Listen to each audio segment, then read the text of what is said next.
Donc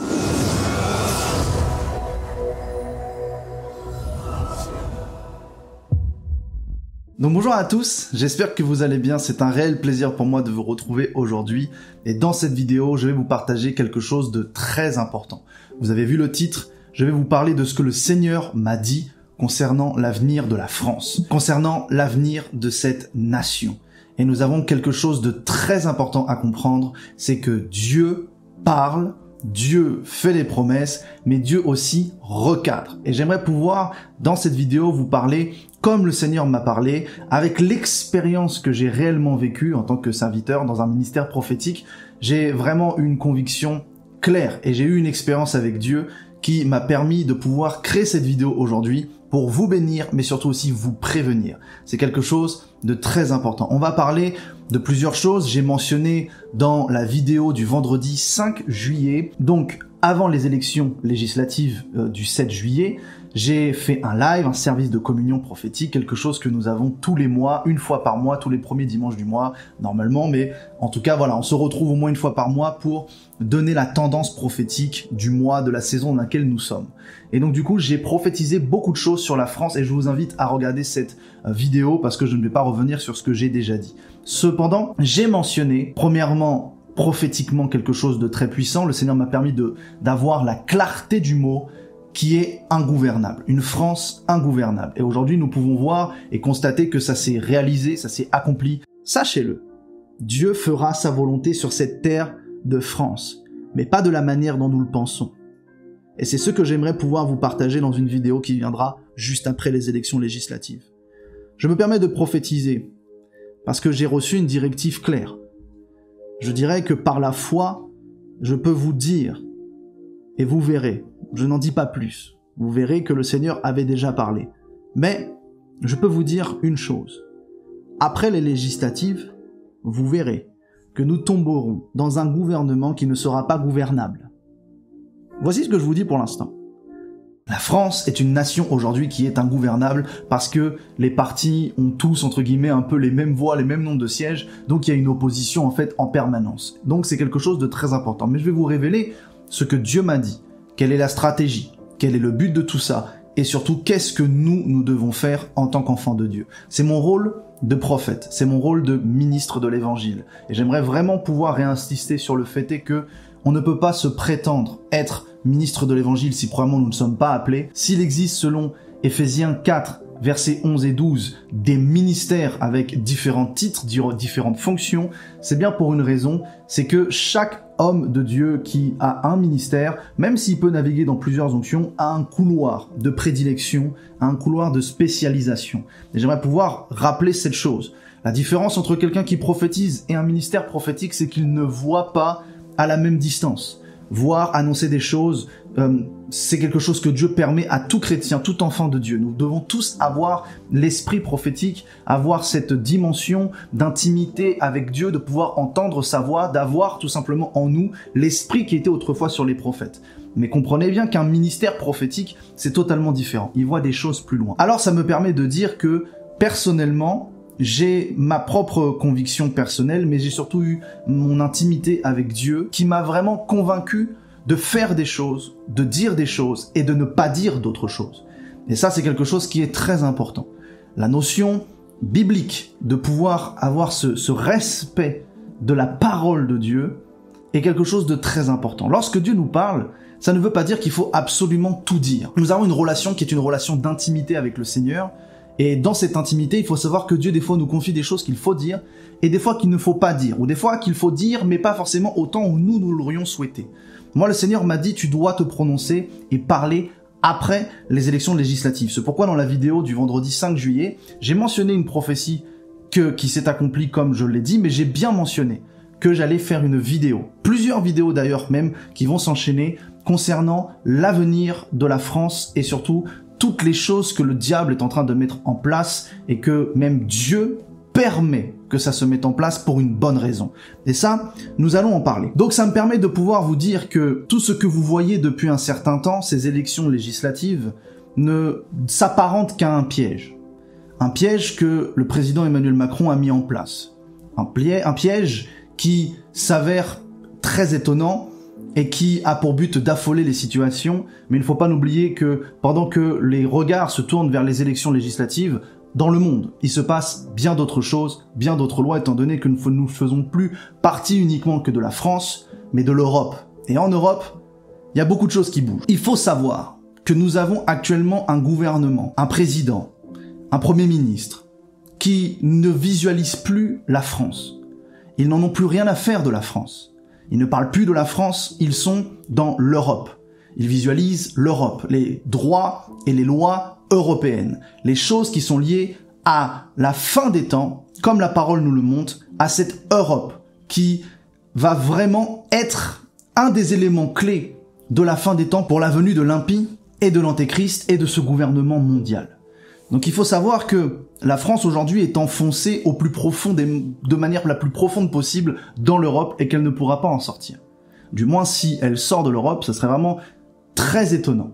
Mais aujourd'hui, même tous les partis politiques, à part certains, n'ont plus du tout à cœur la sortie de l'Europe, sachant que c'était quelque chose qu'ils prenaient avant. Parce qu'ils savent très bien qu'aujourd'hui, la France est engouffrée dans l'Europe comme pas possible. Alors le président Emmanuel Macron a mis en place son petit stratagème, a mis en place tout ce qu'il fallait pour pouvoir avoir cette dissolution de l'Assemblée nationale, avoir ces élections législatives, et comme vous pouvez le voir, il n'y a aucune majorité absolue. Et aujourd'hui, le parti de gauche a pris, entre guillemets, le plus de poids en termes de nombre de sièges, etc., etc. Mais ça, tout ça, vous l'avez vu. Moi, je vais vous parler de ce que Dieu m'a dit. Parce qu'il y a plusieurs hommes de Dieu, en France, francophonie, qui se sont prononcés sur la place publique ou de manière non officielle, disant votez un tel, et d'autres disant votez autre chose, d'autres disant n'allez pas voter. Donc nous avons eu une multitude, d'une certaine manière, de consignes, et je pense que vous qui êtes aussi enfants de Dieu dans vos églises, vous avez peut-être reçu des consignes, peut-être que votre pasteur vous a orienté, dirigé. Ceci étant dit, là n'est pas la question, et là n'est pas l'explication que je cherche à vous donner. Je vais vous parler de l'expérience que j'ai vécue, qui me permet de pouvoir vous dire pourquoi aussi j'étais dans une position d'observateur, parce que le Seigneur m'avait parlé et m'avait donné des consignes. Ceci étant dit, même si j'ai observé, j'ai quand même donné certaines instructions, des vidéos que vous avez pu retrouver sur les réseaux sociaux, comme le fait est que tout enfant de Dieu, tout citoyen, doit aller voter. C'est un devoir. Bref, j'ai donné une explication sur ça. Mais il faut savoir que j'ai fait aussi beaucoup de choses dans l'ombre. Il y a des choses que j'ai faites qui concernent mon intimité avec Dieu et qui fait que j'ai mis en place des choses pour pouvoir parler au gouvernement. Sachez-le. Cependant, bien évidemment, je crois en une grande vague de l'Esprit de Dieu qui va actionner un réveil très puissant, qui va actionner la grande moisson que nous attendons tous. Et bien évidemment, j'ai eu ce format de prière où je me suis retrouvé pendant cette période d'élection législative à prier Dieu et en disant « Seigneur, permets-nous d'avoir un temps de répit. Permets-nous d'avoir un temps où nous pouvons travailler, où peut-être il y a quelqu'un qui passe qui pourrait permettre, je dis bien pourrait permettre, la mise en place d'assistance, d'aide pour le christianisme. » Je priais vraiment pour les élections législatives et je disais « Seigneur, nous voulons vraiment pouvoir travailler en France. » Parce que la réalité aujourd'hui, c'est que nous sommes bloqués. Bloqués dans le système administratif, bien évidemment, bloqués pour acquérir des salles, bloqués pour acquérir des comptes bancaires, bloqués de toutes parts parce qu'ils ne veulent pas le développement du christianisme en France. Ils ne le veulent plus. Et surtout que le mouvement évangélique prend quand même de plus en plus de place, même si on n'en entend pas trop parler. Sachez qu'il y a beaucoup de personnes qui se tournent vers ce mouvement. Mais c'est pas la question encore. J'ai vraiment prié, j'ai dit Seigneur, accorde-nous un temps de répit parce que les choses s'accélèrent. Nous voyons l'esprit de l'antéchrist animer de plus en plus le président Emmanuel Macron. Nous voyons les choses de l'Europe qui s'accélèrent. Nous voyons ce qui se passe avec la Russie, avec l'Ukraine. Nous voyons ce qui se passe avec Israël. On voit que ça part dans tous les sens. On voit que ça devient extrêmement urgent, ça devient extrêmement imminent. Et donc du coup, j'ai dit Seigneur, je crois que ton retour est pour bientôt, mais à ce point-là, permets-nous d'avoir un temps de répit. Et j'ai entendu dans mon esprit, j'ai entendu la voix du Seigneur être claire. Mais la première chose que j'ai entendue, c'est quelque chose qui m'a surpris, quelque chose que je n'avais jamais entendu avant. J'ai entendu Dieu rire. Mais pas un rire en mode je rigole et je suis content. Un rire un peu, je dirais pas moqueur, Dieu n'est pas moqueur, mais un rire un peu du genre, tu sais pas ce que tu racontes, tu sais pas ce que tu pries. Et quand j'ai senti ce rire de Dieu, Je me suis arrêté de prier, j'ai dit, Seigneur, éclaire-moi. Pourquoi tu rigoles comme ça? Et il m'a dit, mais tu es pas cohérent. Et j'ai dit, waouh! Et je vous parle en toute humilité. Vous imaginez comment Dieu me parle? Je pourrais ne pas dire ça, mais je vous le dis parce que ça fait partie d'une expérience. Il me dit, tu n'es pas cohérent. Et je lui dis, mais pourquoi? Pourquoi tu dis que je ne suis pas cohérent? Et il me dit, tu pries pour un temps de répit, alors que ça fait plusieurs années que toi et plusieurs d'entre vous, plusieurs autres hommes de Dieu, prophétisez la venue de l'effondrement de la France. Et j'ai dit, mais Seigneur, on n'a pas parlé d'effondrement de la France au sens propre. Et il m'a dit, mais c'est ça que tu n'as pas compris. Ce que vous prophétisez, c'est ma volonté, parce que ce sont les choses qui arrivent telles quelles. Et j'ai dit, Seigneur, de quoi tu parles? Et c'est là que j'ai compris d'un seul coup ce que le Seigneur voulait me faire comprendre. Ça fait depuis un certain moment que moi et plusieurs hommes de Dieu, français, francophones, même internationaux, prophétisent le krach économique, l'enfoncement de la France dans les choses de pire en pire, dans un chaos social, dans un ordo-ap-chaos. Vous avez bien compris de quoi je parle. Ça fait un moment qu'on prophétise ces choses, et ces choses sont sur le point d'être vraiment présentes. Ces choses sont déjà amorcées, ces choses sont déjà présentes, mais elles s'accentuent encore plus. Ce qui veut dire que le Seigneur n'a jamais prévu dans ses plans d'avoir un temps de répit.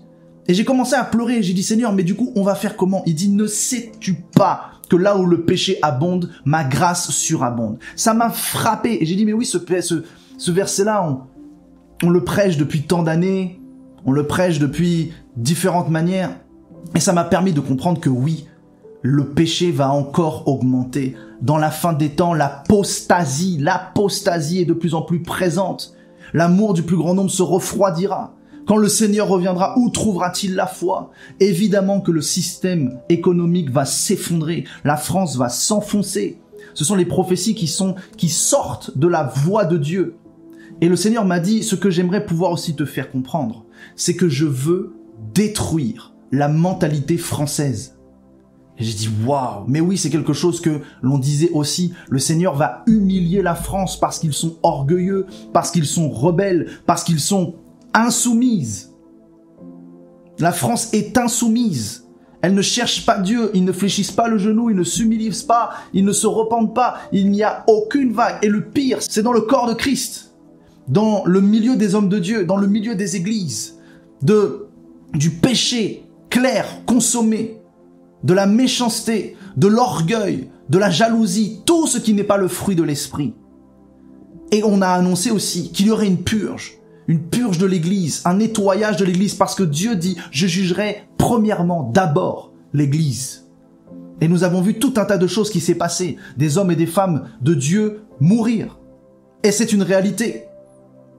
Parce que nous sommes dans cet enfoncement qui va faire en sorte que la mentalité française, la mentalité du français, qui d'une certaine manière on pourrait dire est intellect, qui d'une certaine manière pourrait dire raisonne, réfléchit, mais est une mentalité orgueilleuse contre Dieu, avec un gouvernement aujourd'hui qui est clairement opposé à Dieu et qui ne favorise pas du tout la recherche de Dieu, bien au contraire. Donc en fait, ça m'a frappé et je me suis dit, mais bien évidemment, au final, que l'un ou l'autre passe dans ces élections. La volonté de Dieu, c'est la volonté de Dieu. Et comme je l'ai prophétisé, Dieu manifestera sa gloire. Dieu manifestera sa puissance. Et ça, c'est quelque chose que nous devons comprendre. Arrêtons de chercher des temps de répit, mais travaillons dans ce temps-là, parce qu'en vérité, c'est un temps le plus propice pour voir un réveil. Tous les réveils dans la parole de Dieu étaient des réveils où le système était complètement détruit, où le système était complètement renversé, où la religiosité était à son maximum, où la persécution était à son maximum. Le réveil avec Élie seul, vient face à tout un système. Le roi Akab, prophétesse Jézabel, les prophètes de Baal d'Astarté, il y a tout un système. Et il y a eu un réveil incroyable. Jean le Baptiste, il a engendré un mouvement de réveil. Jésus lui-même, le Seigneur, mouvement de réveil. Mais il finit comment? Dans la persécution comme pas possible. Les apôtres ont enclenché des réveils, mais persécutés jusqu'à la mort. Je ne dis pas que notre persécution doit mener à la mort. mais nous devons mourir à nous-mêmes. Alors comme je l'ai prophétisé également dans cette vidéo, message prophétique du 5 juillet, point de repos pour les braves. C'est ce que le Seigneur a dit pour la saison dans laquelle nous sommes. Point de repos pour les braves. Ceux qui sont braves, ceux qui sont courageux, ceux qui manifestent la bravoure, ils ne se reposeront pas et ils continueront d'œuvrer et de travailler dans ces temps, parce que ces temps, même difficiles, sont toujours propices à la gloire. Les plus grands réveils qu'il y a eu sur Terre ont été des réveils qui ont été engendrés dans des conditions difficiles, dans des gouvernements difficiles, dans des persécutions réelles. Regardez ce qui se passe en Chine. Il y a un réveil énorme, souterrain, parce que le gouvernement ne le permet pas, énorme. Il y a eu plusieurs réveils en Afrique, alors que les conditions n'étaient pas forcément des conditions optimales. Il y a eu un réveil en France, entre deux guerres. Il y a eu des réveils pas possibles aux États-Unis, dans des temps compliqués, des temps difficiles, au Brésil, en Argentine. Donc, de toute façon, sachez que la gloire de Dieu se manifeste pour confondre aussi. Et c'est pas quand tout va bien que Dieu intervient. Il est le Dieu de l'impossible. Il est le Dieu qui renverse toutes les barrières et toutes les forteresses. Alors, c'est une grande réalité de comprendre que oui, la France va s'enfoncer. Oui, la France va vivre des temps plus que difficiles. Un social chaotique. Une économie chaotique. Un gouvernement ingouvernable. Une France ingouvernable. Mais sachez une chose, comme je l'ai dit à plusieurs en off, en voix privée, j'ai mentionné cela parce que c'était ce que le Seigneur m'avait dit. La meilleure des choses que nous puissions avoir, c'était justement un gouvernement ingouvernable. Alors, dans la mesure où ça le reste, bien évidemment. Parce que, qu'est-ce qui se passe lorsqu'un gouvernement est ingouvernable? Eh bien, il y a suffisamment de voix et de sièges de chaque côté de l'Assemblée nationale pour que lorsque quelqu'un veut présenter un projet de loi, eh bien, il y a tout de suite ce qu'on appelle une opposition directe. Et cette opposition fait que, en vérité, la nation est bloquée. Elle est bloquée parce qu'aucune loi ne peut passer car l'Assemblée nationale n'arrive jamais sur une entente. Ça, c'est une réalité. Et c'est même mieux que plutôt ce qui était projeté. Et il faut avoir l'humilité de reconnaître que c'est mieux que ce que l'idée était projetée. Maintenant, le souci, c'est que nous avons un président qui est très stratégique, un président qui est très malin et qui travaille clairement avec le diable. Et je vous réserve une deuxième vidéo pour vous annoncer ce que le Seigneur m'a dit sur Emmanuel Macron et sur Mélenchon. Je vais parler directement d'eux.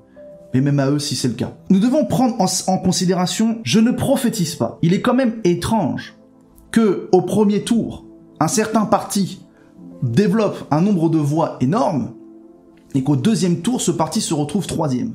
Et que surtout, moi ce qui m'étonne, c'est pas forcément ça, c'est le deuxième, le parti de Macron, avec tout ce qu'il a fait, tout ce qu'il a mis en place. Je veux bien croire que certains ont voulu faire barrage, mais de là à ce que ils puissent prendre autant de place et de pouvoir encore, ça fait qu'on retombe dans un système qui était exactement un peu le même qu'avant. Sauf que le problème, c'est que pendant cette dissolution, vous n'avez pas vu ce que Emmanuel Macron a fait. Ce que Emmanuel Macron a fait, il a changé les fortes têtes dirigeantes de différents blocs du système.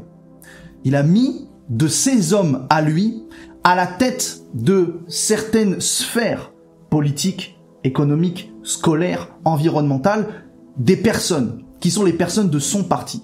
Ce qui fait que même si l'Assemblée nationale se dispute à gauche, à droite, il a réussi à placer des pions dans les différentes sphères du gouvernement et de la société qui lui obéissent directement. Donc il n'aura plus vraiment besoin de cette Assemblée nationale. Donc ça reste quand même étrange. Après, il y a le système des circonscriptions, tout ça qui fait que avoir 10 millions de voix ne t'attribue que 143 sièges comparé à 7 millions de voix qui t'en attribuent plus de 180, un truc comme ça. Je n'ai plus les chiffres en tête. Mais c'est pour vraiment mentionner que c'est quand même juste étrange. Cependant, il y a une fuite qui est sortie.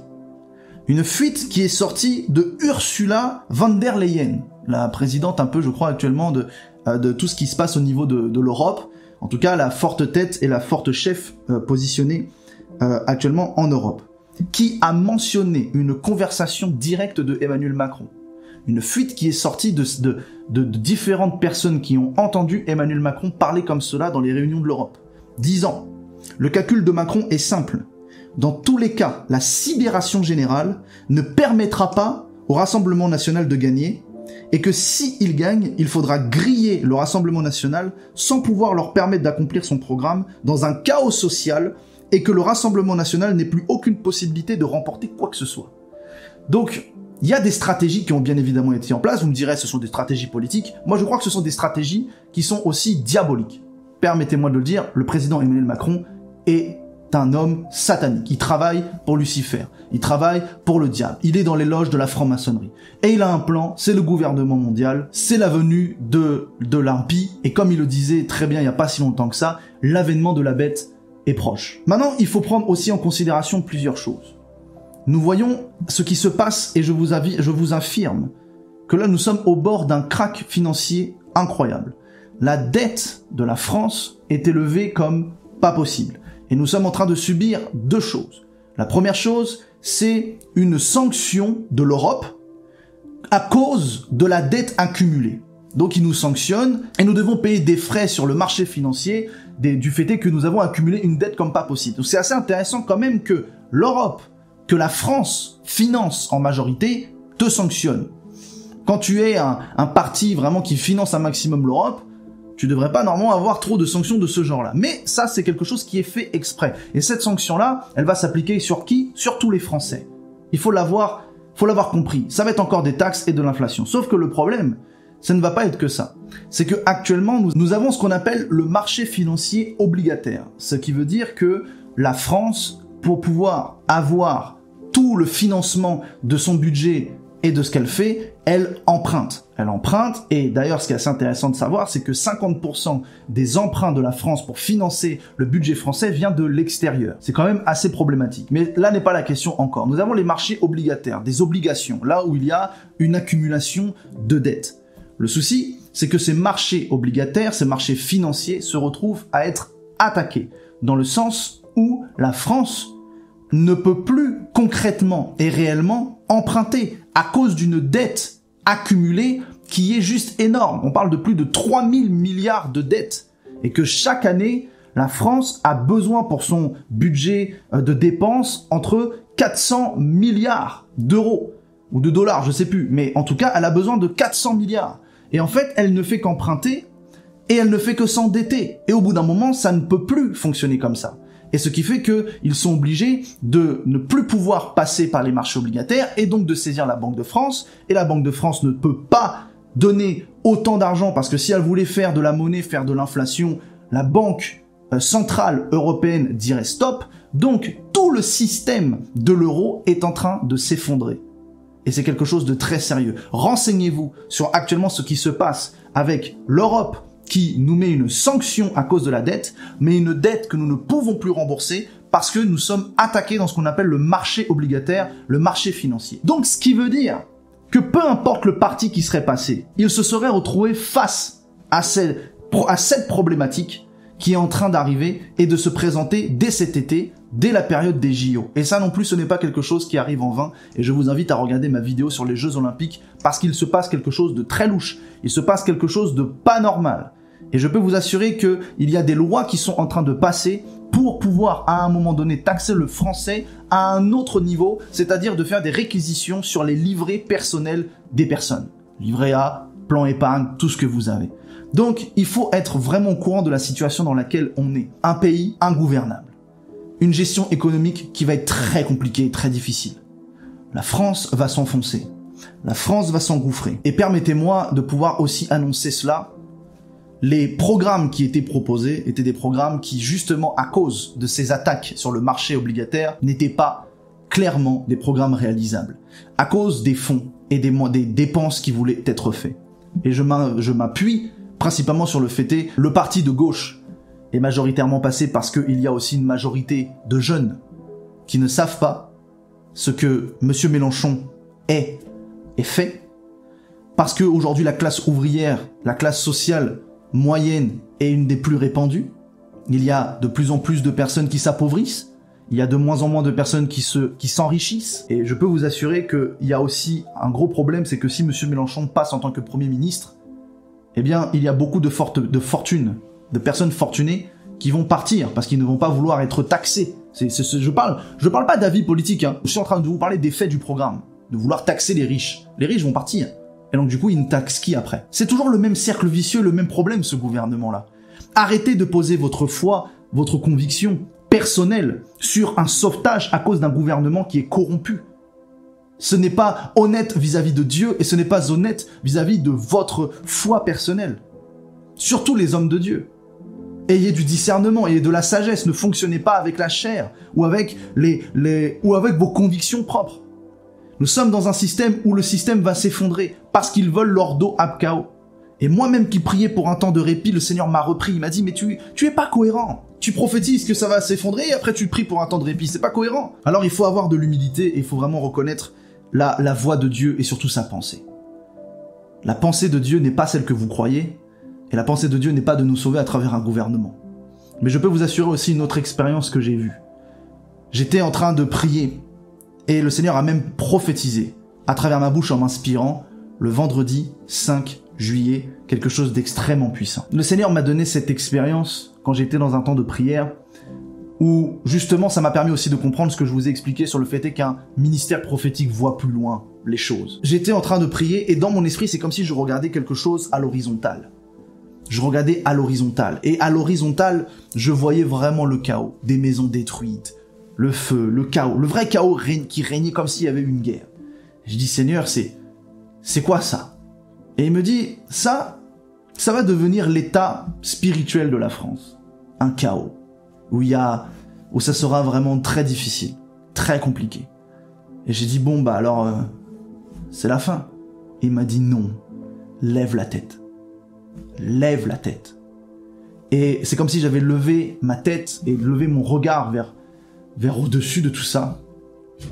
Et j'ai vu une gloire resplendissante, une pluie, alors c'est très bizarre à dire, mais une pluie de paillettes d'or, une pluie de substances comme du cristal, une pluie et comme une lumière aveuglante comme pas possible. Et j'ai dit, quelle est cette gloire? Il m'a dit, premièrement, espère en cette chose, car c'est imminent. Et j'ai dit, waouh, et j'étais ébloui, ébahi, j'étais sans dessus dessous parce que cette gloire-là, j'en ai pleuré comme pas possible. J'ai vraiment vu le ciel descendre sur terre. Et je peux vous assurer que le mouvement de la gloire de Dieu qui va passer sur cette nation ne va pas regarder au gouvernement, ne va pas regarder aux difficultés, elle va passer. Et l'objectif sera de sauver une multitude. Ce qui me permet de vous annoncer que j'ai prévu de faire une troisième vidéo. Une deuxième vidéo où je vous parle de Macron et de Mélenchon, mais une troisième vidéo où le Seigneur m'a dit, dans la fin des temps, je donnerai le message au peuple, qui est le message des derniers temps, et je lèverai les prédicateurs de ce message des derniers temps. Et je vous prépare une vidéo pour vous annoncer quel est ce message. Voici ma vidéo que je voulais vous faire pour vous expliquer pour moi quelque chose de très important, et en voyant plus loin, je peux vous assurer que le Seigneur m'a repris. Et oui, ça va s'enfoncer. Oui, il va y avoir du chaos social, du chaos économique, du chaos financier, du chaos dans tous les sens du terme. Ça va s'effondrer. Ça va être dur. Ça va être difficile. Mais ne placez pas votre foi dans un gouvernement. Ne croyez pas que c'est tel ou tel gouvernement qui va vous sauver. Et même si un gouvernement aurait pu donner un temps de répit, cela n'est pas la volonté de Dieu. Et si cela n'est pas la volonté de Dieu, alors nous devons comprendre que Dieu nous donne les armes nécessaires, les armes spirituelles, les armes de la foi, les armes aussi qui sont l'intelligence, les capacités de pouvoir contourner le système, développer des choses qui travaillent dans ces temps. Si vous êtes des hommes et des femmes de ces temps, des temps de la fin, c'est que Dieu vous a choisi. Pourquoi vous n'êtes pas né en 1492 ? Pourquoi vous n'êtes pas né en 1702 ? Pourquoi vous êtes né dans cette période-là où tout se passe comme cela ? C'est parce que vous avez ce qu'il faut pour surmonter ces temps-là. Sinon, Dieu ne vous aurait pas permis de naître à cette époque. Dieu vous aurait fait naître au Moyen-Âge, si vous étiez des personnes destinées à faire quelque chose au Moyen-Âge. Mais force est de constater que si vous êtes dans ces temps-là, c'est que vous avez les armes nécessaires pour pouvoir réussir à manifester la gloire de Dieu dans ces temps-là. Il faut être cohérent et il faut être biblique. Nous approchons de la fin, nous approchons du temps de la fin, mais Dieu promet une gloire exceptionnelle. Et elle ne dépendra pas de ce qui se passe sur terre. Elle vient. Point. Est-ce que toi, tu seras debout et tu seras prêt à recevoir et à rentrer dans ce courant? Ou est-ce que Tu ne seras pas de cette personne-là. Et là n'est pas la question. Mais tu dois prendre en considération que oui, ce pays va s'effondrer de plus en plus, de pire en pire. Et que le président que nous avons est un grand stratège. Et qu'il met en place tout un tas de choses. Tout comme le fait est que s'il y avait une guerre civile qui éclatait, il mentionnerait l'article, je sais plus combien de la Constitution, je crois, l'article 16 de la Constitution, et il aurait pu prendre tout pouvoir. Et le jour où il prend tout pouvoir, il déclenche une guerre. Et vous savez laquelle? Et s'il déclenche une guerre, alors les choses s'accélèrent encore plus. Elle est là la réalité. Elle est ici la réalité que nous vivons. Mais si ces choses arrivent, nous avons la capacité par la puissance de Dieu de les surmonter. Et nous avons surtout la capacité par la puissance de Dieu de continuer d'œuvrer, de continuer de faire quelque chose parce que nous allons plus dépendre de nos propres forces. Nous allons dépendre d'une gloire qui va nous accompagner et qui va faire en sorte que même eux, ils pourront chercher à mettre en place ce qu'ils veulent. Il y aura une foule de personnes qui se convertiront, qui se repentiront de leurs péchés. Et c'est ça qui compte. C'est le fait est que les âmes soient sauvées. Donc, ne vous faites pas plus de mal, moralement, psychologiquement, à cause de ce que vous voyez. Sachez que les temps sont annoncés comme étant des temps durs et difficiles. Mais que Dieu dit, le péché, même s'il va abonder, ma grâce va surabonder et vous allez voir. Vous allez voir ma gloire. Amen. Voici ce que je voulais vous partager de la part de Dieu. Je vous invite vraiment à liker, partager, diffuser le plus large possible. Envoyez cette vidéo vraiment le plus fortement et le plus loin que vous puissiez dans tous vos réseaux sociaux pour pouvoir qu'un maximum de personnes puissent entendre ce que le Seigneur dit, ce que le Seigneur pense. Et je vous invite, si vous le souhaitez, vous pouvez juste semer dans ce ministère-là si vous souhaitez de soutenir le mouvement de ce ministère La Voix Prophétique à travers les liens qui sont dans la description. Et je veux tout simplement vous dire que Dieu vous bénisse. Dieu est avec nous. Qui sera contre nous? Dieu n'a pas délaissé la France. Il a un plan et une stratégie qui est de renverser absolument tout le système, toute la conscience humaine, toute cette racine d'orgueil française, que les genoux fléchissent et vous allez voir. Dieu a préparé d'avance un plan glorieux de salut, de miracle, de prodige comme nous l'avons jamais vu. Et ça, c'est quelque chose que nous devons espérer. Espérez toujours en Dieu. Le diable ne veut pas vous priver de votre foi. Le diable ne veut pas vous priver de votre capacité d'amour. Le diable veut vous priver de votre capacité d'espérer. Parce que quelqu'un qui n'espère plus, c'est quelqu'un qui ne s'attend plus à Dieu. Et quelqu'un qui ne s'attend plus à Dieu, pourquoi alors il prierait? Pourquoi alors il continuerait à chercher la face de Dieu? Il espère plus, de toute façon ça change rien. Et c'est là qu'on tombe dans un refroidissement. Continuez d'espérer. Ne perdez pas espoir. Ne perdez pas courage. Croyez que la parole de Dieu est suffisante, elle est claire, elle est précise, et que nous allons vivre des temps certes difficiles, mais aussi des temps glorieux. Alors que Dieu vous bénisse, et à très bientôt pour une prochaine vidéo.